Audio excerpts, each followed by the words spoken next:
ఓం శ్రీమాత్రే నమః. Welcome back to my channel Rudransh vlogs.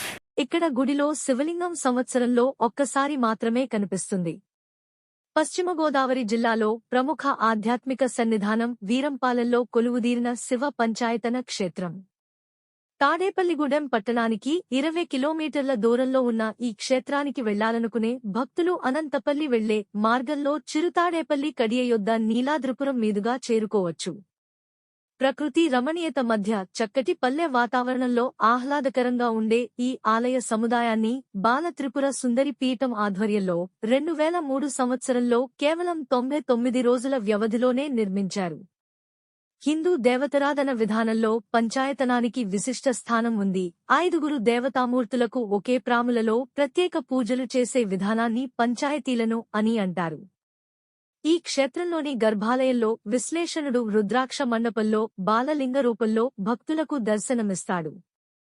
ఇక్కడ శివలింగాన్ని పవిత్ర నర్మదా నది నుండి ప్రత్యేకంగా తీసుకొచ్చి ప్రతిష్ఠించారు.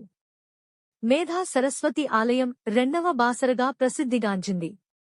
నిలువెత్తు సరస్వతి అమ్మవారి రూపం చూస్తూ భక్తులు అమ్మవారి సన్నిధిలో నిత్యం చిన్నపిల్లలకు సామూహికంగా అక్షరాభ్యాసాలు నిర్వహిస్తారు. ఈ ఆలయ ప్రాంగణంలో సుబ్రహ్మణ్యేశ్వర స్వామి, గణపతి, బాలా త్రిపుర సుందరీ దేవి, సాయిబాబా మందిరాలు ఉన్నాయి. సువిశాలమైన ఆలయ సముదాయంలో అపురూప శిల్పాకృతిలో నలుదిక్కుల నిలువెత్తు భారీ విగ్రహాలు భక్తులను మంత్రముక్తులను చేస్తాయి. సరస్వతీదేవి ఆలయానికి అభిముఖంగా భారీ శివపార్వతుల విగ్రహం, వారికి ఎదురుగా 42 అడుగుల అష్టముఖ గణపతి విగ్రహం చూసే కొద్దీ చూడాలనిపించేలా ఉంటాయి. ఇక్కడ అరుదైన శివలింగాలను చూడొచ్చు. ఈ ఆవరణలోనే దశావతారాలు వివిధ రూపాల్లో కొలువైన అమ్మవారి విగ్రహాలను కూడా దర్శించుకోవచ్చు. ఈ పంచాయతీల క్షేత్రానికి మహాశివరాత్రి, కార్తీక మాసం, దేవీ నవరాత్రులు వంటి ముఖ్యమైన రోజులతో పాటు నిత్యం అనేక ప్రాంతాల నుండి భక్తులు తరలివస్తారు. ఇక్కడ శివరాత్రి సందర్భంగా విశేష పూజలు నిర్వహిస్తారు.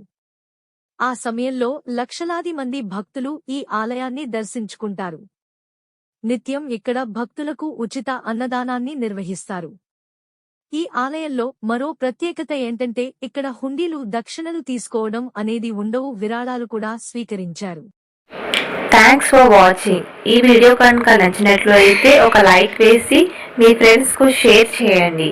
అలాగే జై శ్రీకృష్ణ అని కమెంట్ చేయండి. Thank you.